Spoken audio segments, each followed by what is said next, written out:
Always good to catch up with Coach Rhodes. Is this weekend, right now as it stands, Thursday, Friday, Saturday. We hope the weather holds up this weekend to be back at home for the second consecutive weekend. Coach Rhodes, appreciate the time as always, and we're catching up with you just last night, beating SIUE. Always nice when you can go on the road and get a nice midweek win, isn't it? Yeah, and refreshing to play the way we did. Yeah. I think it's honestly a carryover from the weekend. I know the scores on the weekend didn't show, that it looked like from the outside that we pitched well, but from, what we had done the previous 2 weekends to how we threw the ball this weekend, super encouraging. Our defense over the weekend didn't allow us to have low-scoring games on the second and third outings against App State. It really didn't have anything to do with how we pitched the ball necessarily. But yesterday, to carry that over, throw extremely well, and it wasn't just one person. I mean, the entire pitching staff, everybody that came in threw the ball really well yesterday. We made some very nice defensive plays, and it was a different day. I mean, we left, and it was about 65, 70 degrees. It felt great. We showed up at Edwardsville, and it was freezing cold. There wasn't a ray of sunshine, and the wind was blowing like crazy. So it was a tough game just to have our guys battle through. But I was really proud of the way we bounced back. How have you felt your team has adjusted, really having to play through some tough conditions? I mean, we talked about it after our game on Saturday that the conditions were just not ideal in terms of from an offensive standpoint on that day, and tough to pitch in as well. How did you feel your team was able to adjust to some of these early season conditions that we all know there's going to be some nice days upcoming, but there's always even chances in April where a day may turn sour and you're going to have to fight through some conditions like that?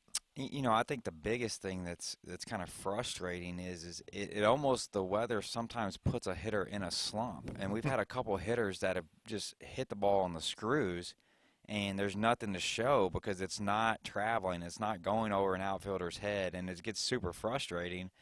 And then as much as you try to tell the hitters, hey, man, you're doing everything great, you're squaring it up, you're hitting it well, at the end of the day, when you're going 0 for 3 multiple games in a row, it starts playing with you a little bit, and then all of a sudden you start thinking it's a mechanical thing here or there, and then the swing kind of gets out of whack. And I think that's kind of where we were at offensively is, that Saturday, I think we talked about it. We hit probably 4 balls that should have been home runs on Saturday. Absolutely. And, when those don't go over the fence, at the end of the day, it goes into Sunday, you didn't get any hits, and then Sunday you kind of square some stuff up, and then all of a sudden you start mishitting balls because you're trying to do something else to get a hit here and there. And so, I mean, it's frustrating at times with the weather, but there's nothing we can do about it. That's spring baseball in the Midwest, and, from a pitching standpoint, it's nice when the wind blows in, and offense, you want the wind blowing out. You can't have it both ways, unfortunately. So we need a dome where we can kind of shift the winds on whether we're on offense or defense. But, on your perch there in that third base dugout, we need to give you just some sort of button that you can press where you can shift the wind around at the itch. But I think ultimately, all the adversity that we've gone through at the beginning of this season, it's going to make us a better team.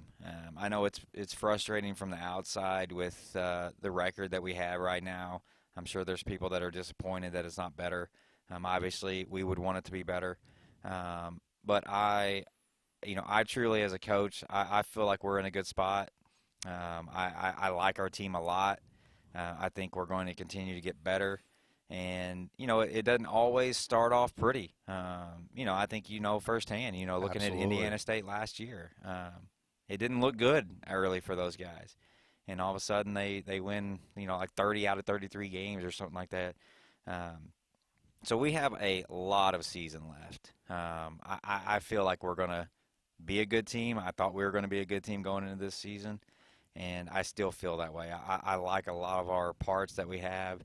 And, I'm excited to get back going again this weekend. Well, it felt like one of your pieces that's really emerged over the last 2 weeks from a midweek standpoint has been Alex on the mound. Last night was really good for you. What have you been really encouraged by Alex over his last 2 outings? I know maybe a little bit rough a week ago against Butler, but then he really settled down. I mean, it seems like he's really starting to get in a groove for you, at least from a midweek standpoint. Yeah, I think it's another player again, you never know how long it's going to take some of these new kids to get acquainted or comfortable. And, he rolls out there his very first outing, and he looked like, he had some nerves and stuff, and it was just okay. He goes out there against Butler the first 2 innings. Again, looked very similar to the first outing. It was rough, and then all of a sudden it flipped in the third to the fifth inning. He was very good. Um, and then he went out there yesterday, and he just looked very confident. He looked, composed, and he threw the ball outstanding. And if he can continue to do that, we have a very good midweek starter. He's got some tremendous ability. When you just look at his pure stuff, I mean, there's guys that have his ability that are throwing on the weekends on many teams. And, it's a valuable weapon to have somebody that, goes out there and competes in the strike zone on midweeks. And he's got the ability to get you out in the strike zone. So I'm excited to see him continue to build. I mean, it's nice to see a kid, in front of you, kind of getting that confidence going, and you've seen maturity every outing that you've gotten out of him. So, the expectations are for him just to continue to be confident with his ability and get better every single outing that he goes out there with.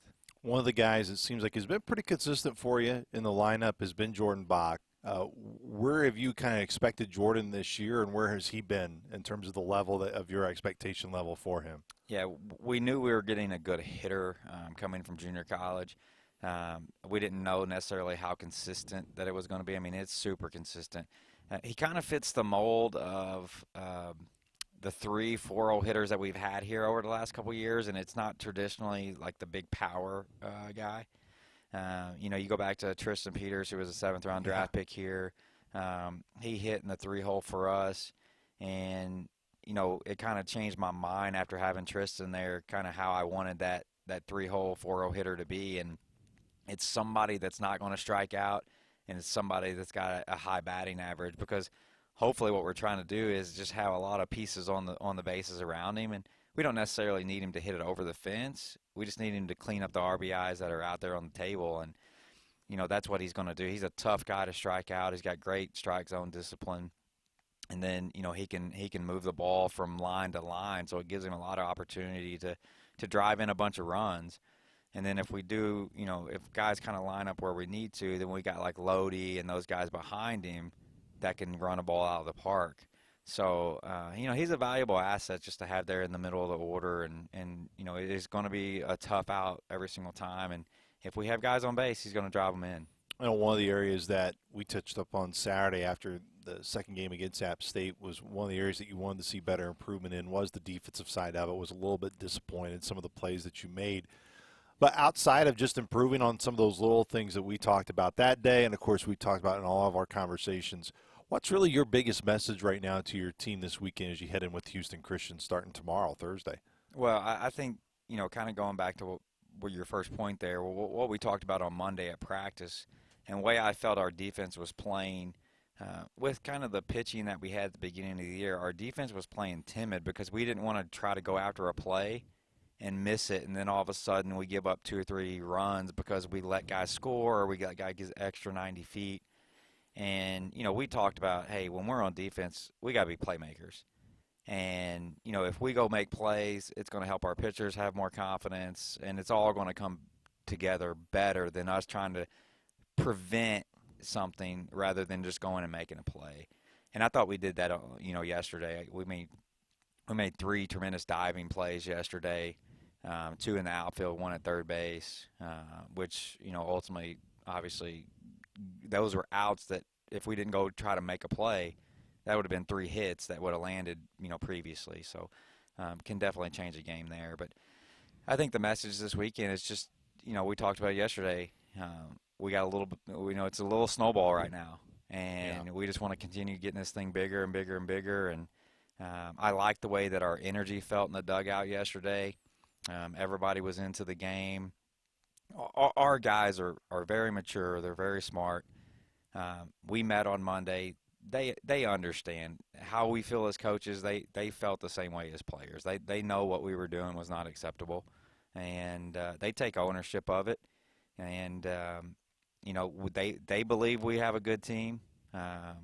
we just got to continue to go out and only thing I say is I told our team let's take every game by game, but 15, 20 games down the road here, I think we're going to be in a great spot, and everybody's going to be, man, you guys are a great team, but it's just going to take us a little bit of time to kind of get that record to where it looks good. Well, on the other side of it too, Coach Rhodes, I mean, I know you talked about it a year ago with Indiana State, early season, went through some really challenging times, and then finally when they hit their groove, they hit their groove. I think there's always a dynamic. You guys do play a lot of games in college baseball, but it's also it's nowhere near the amount you play at the major league level, which we see so many times, right? Some major league teams have a bad month, but a bad month won't tank their season. Where for us in college baseball, a month where maybe you don't play great, that's a month of your season gone, and in a blink of an eye, you're already looking at your conference tournament. The dynamics of how you preach to your guys of, we got time. Look, we're going to get to where we want to go, but also understanding, too, that it is a finite amount of time, even though our games are not as many as, of course, that are used to playing at other levels. Yeah, no doubt. And, kind of the thing that we preached on Monday too is every team in college baseball, they're going to be good if their best players play good, and not that any given weekend we're not going to have one of our better players have a rough weekend or a rough game, but there's not many times where the best players in college baseball have multiple weekends bad back to back. And it's more of just kind of that mindset. I thought our performance was bad because our mindset wasn't quite there over the last couple weekends. And so, again, a lot of those things we addressed. The good thing is after we addressed it on Monday, they came out and it was different yesterday on Tuesday, and which is a nice response. It would have been a bad feeling if we would have addressed a lot of those things on Monday and then you go out on Tuesday and nothing had felt different. But I can tell you from just standing in the dugout, the way that it felt in there, the energy that we had, the play on the field, it was refreshing to see. And it'll be another good weekend to see what we're made of. We've got, it seems like every weekend, there's challenges. They've got, potentially the player of the year, the preseason player of the year in their league on offense there that's having another good year for them. They've got an LSU transfer that's starting game one that's, gotten off to a really good start. So nothing slows down. There's good competition everywhere, and I'm sure we'll have to play extremely well in order to have a chance to win. And that's also a part of it too, Coach Rhodes, is right now you really don't really know who's who yet. And in a month from now, I know we're going to look back, and App State's a team you have a lot of respect for. Of course, Houston Christian coming in starting Thursday. But you look a month from now and you go, those teams are better than maybe what many people thought they were going into the year. And that always happens as you go throughout the course of a season. Yeah, and the transfers are so it makes things so fluid right now because, for instance, the guy that's throwing the transfer from LSU, didn't have a whole lot of background, but is now getting an opportunity at Houston Christian. And they've got a lot of transfers like that, just like a lot of mid-major schools do. So, the guy that they're starting on Saturday, he's an arm that's gotten off to a really good start who has never pitched until this year as a converted catcher. So he's kind of a pop-up guy. So there's just stories like that are different and unique in baseball. But I'm excited. We're going to battle some adversity with obviously playing a good team, but also the weather this weekend is going to be tough. Our guys are going to have to be prepared to play at 6 o'clock, and it might be 3 o'clock. We might be prepared to play at 2, and it might be at 5. The weather is going to be unknown at this point. I feel like we're going to get all 3 games in. I don't know exactly when we're going to get those 3 games in. It's going to be warm and rainy. It's going to be cold and windy. We're going to get all the conditions this weekend, so it'll be an interesting weekend. Well, and I want to end on this note too, Coach Rhodes. I felt like, man, being there Friday night for your first game against App State, I kind of had to look around and I went, is this really March 1st? Because the crowd was really into the game. There was really good crowds. I felt like you had all weekend. I know we were in Banterra Center on Sunday, but Friday and Saturday were good crowds. To be back at home I know the weather is going to be a challenge this weekend, but it's really felt like you've had some really good environments already, and we're not even halfway through March yet. Yeah, no, it's phenomenal, and that's the one thing too that I preach to our guys all the time, and um, you always as a coach, and I try to express it to our players too. When we have the support that we have, it's always such a disappointing feeling as a coach when you go out and you show the product that we showed on Saturday, Sunday, because you want to represent what we know we can be to all the people that come out and watch. I mean, we had two fantastic crowds on Saturday and Sunday, and we on Friday night too. Yeah. It was just nice on Friday night that we showed who we can be on Friday night for our home fans, and when you don't do that on Saturday and Sunday, and we're never always going to be perfect on those days. We're going to have some rough days, which is it's disappointing whenever you have such a good backing with fans and things like that. But just want our guys to understand that it's a privilege to play in front of crowds like that. I mean, it just doesn't happen at all these schools that we play. It's not always like that, and to have the support that we have, it's our job to go out and we're not always going to execute the way that we want to, but we've got to have a consistent effort on the field that the fans are excited to watch our guys and know that, man, they're playing their hearts out there on the field. And if we continue to do that, we're going to continue to get the crowds and things like that. And obviously the weather plays a big part of that. The weather was great last weekend, and this weekend will be challenging. Spring break, bad weather. We'll see. We might be playing in front of five fans this weekend, but it's still nice to be at home. No doubt about it. And all the games we will carry through the Varsity Network app and on the SIUSalukis.com. For all the updates, for all the weather, be sure to stay at SIUSalukis.com. We'll update. Softball home this weekend is going to be going through those same challenges. Coach Rhodes, appreciate the time. Good luck this weekend. And I hope from my standpoint, I'd love to be able to see you play in person, but I hope I'm occupied all weekend too. I hope so too. I hope you guys get on a great run, and maybe we can feed off that energy that you guys are providing through that tournament. Man, I'd love to see them guys run through there, and kind of like we were talking about, this is where this is one of the favorite times of the year for, if you like sports. I mean, this is it right here. And every year you see those teams that just make that magical run and they just get scorching hot. And I'd love to be watching SIU do that through the basketball tournament this weekend. And hopefully we can get some games in while you guys are not playing. Maybe the game time of the matchup where we can play and watch you guys play at the same time. Yeah, absolutely. It would be a whole lot of fun. Coach Rhodes, have fun this weekend. Thank you. Appreciate it. Thanks.